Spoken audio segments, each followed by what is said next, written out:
Hey, Bob Hayes here from AYSO Region 34 south of Redondo Beach. In our video today, we're going to go over some of the basic mechanics we teach in our coach training. So when you're trying to remember all the information we cram into a single training session, you'll now have a resource to help you throughout your season. So let's get started.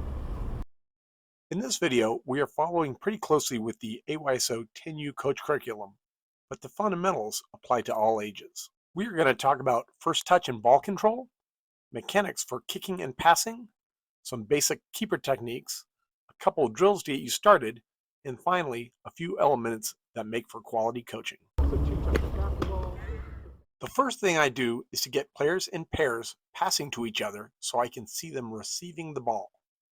Even with fairly good players, chances are you're going to see some mistakes.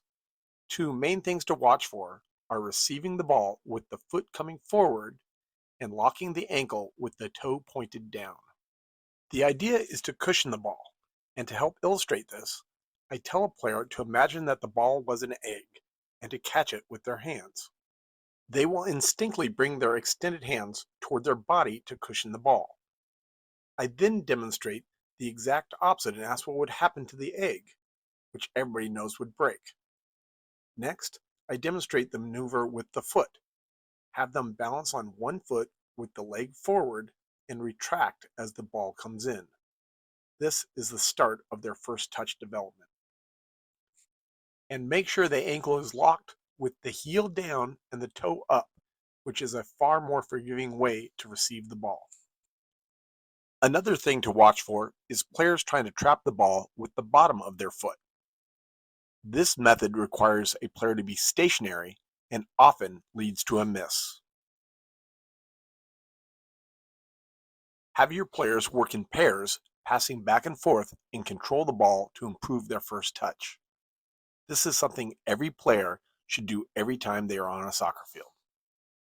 Another great way to get players to improve their first touch is by juggling. Start with the players sitting and just tapping the ball while holding it with their hands, and then progress to a drop, tap, catch, and then try 2 taps.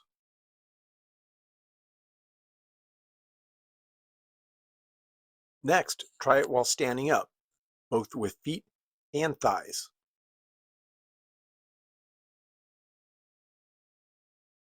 Straight juggling is very tough, especially for younger players. I suggest players start with juggling on every other bounce, which will give them a much better success rate. For our next step, we move on to kicking. Explain to your players that there are 3 basic types of kicks in soccer: power, control, and finesse, and each have their own body mechanics. First step, make sure your players know the parts of their foot. You should note that the instep of the foot is the top of the foot, not the inside of the foot. And the arch is the bottom of the foot, not the top.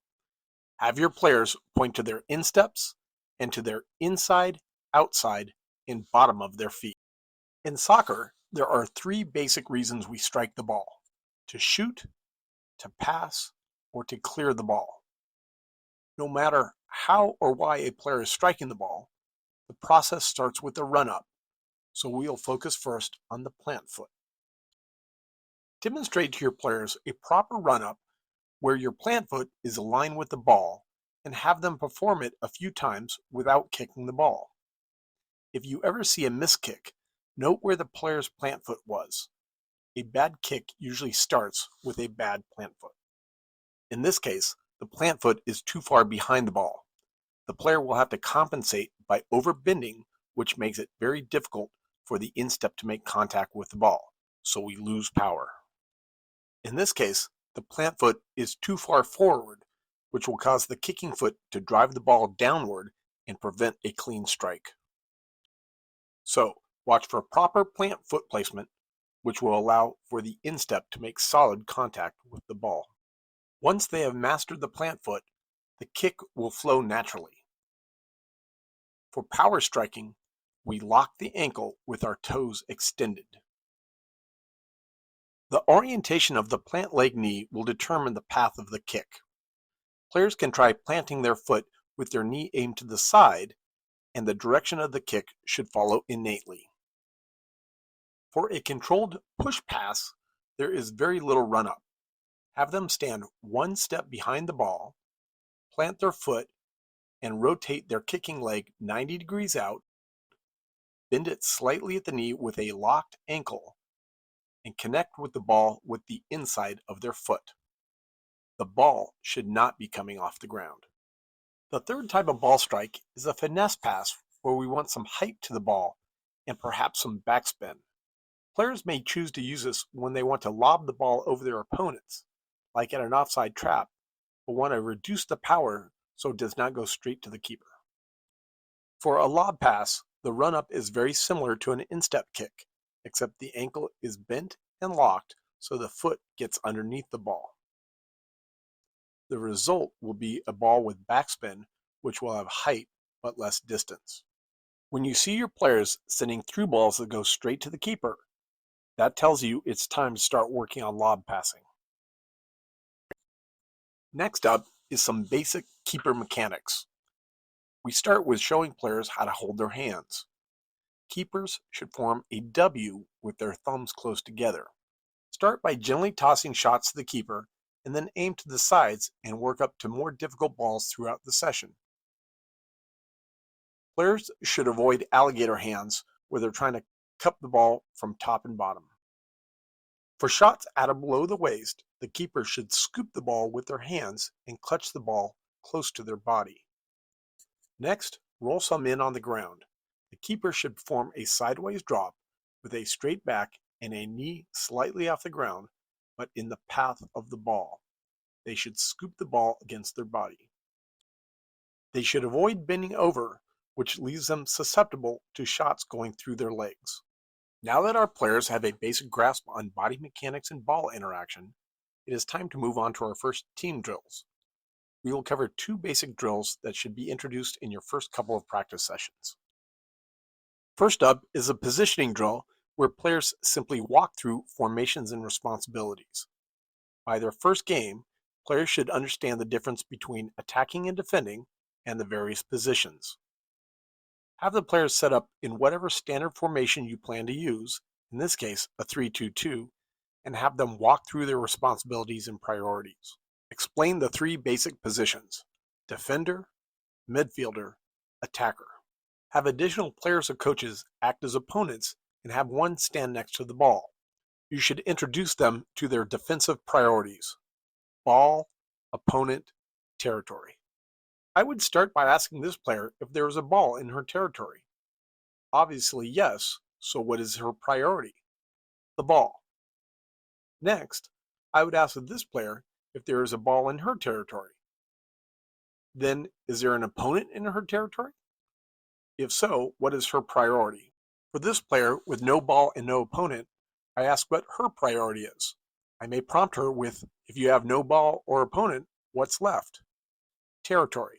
This is where you should introduce the concept of cheating over or splitting the difference, and very important, keeping their head on a swivel. And you may want to set some tactical rules. For example, if all the action is on the other side, a player can cheat over, but maybe they cannot cross over the center line. And don't forget the attackers. One of the most important concepts to learn is that this is their territory and they need to stay in this area to challenge the opposing defenders and be able to receive passes from their teammates. And walk them through how they should transition when they go on the attack, and explain the difference between a deep defense versus an offside trap and where they should be relative to the halfway line or build-out line in the case of 10U. Another good early season drill is the getaway. The purpose of the drill is to prevent players from bunching up, get players to look for an open teammate, get players to lead a pass to an open area, and to get defenders attempting to steal a pass. It is a simple game of keep away, but with a special rule, and one of the most effective drills we have seen to prevent players from bunching up. Start by rolling a ball to a player, and as soon as he receives it and freezes it by putting a foot on top of the ball, yell "get away" and start counting to 4.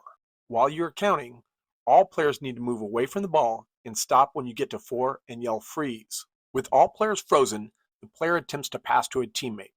As soon as the ball is passed, all players can move, and the coach will yell freeze again once the ball is received and frozen either by a teammate or a defender, and then starts to count again. After a few times, teammates will start to naturally spread out, and defenders will start to position themselves to disrupt the pass. The last part we're going to cover is quality coaching. In other words, attributes that make somebody a good coach. The first thing I tell coaches, the number one complaint we get about coaches is lack of communication, and that often starts before you ever meet the parents. So, as soon as possible, fire off an email introducing yourself and get started on the right foot. One of the most obvious signs a coach is a rookie is wandering outside the technical area. Referees pretty much never have to ask a 19U coach to stop wandering. If you want to look professional, stay in the coach's box. You should have a basic understanding of the laws of the game and any PDIs if you are in U10. Come prepared to any practice session or game. Have something written down on paper for each practice and try to share it with your assistant so you're on the same page. And for game days, prepare your game cards and lineup before you arrive at the field. Use your assistant. We often see coaches looking the same way during a game and ignoring players off the ball. One of you should be scanning players not in the action. Focus your attention here. Players with a ball at their feet are focused on what they are doing and not receptive to outside input. You will be much more effective coaching players off the ball. Try to limit your coaching during the game. Players do not want or need constant input. Let them play. Focus your coaching during practice. Last, you are an ambassador of the game.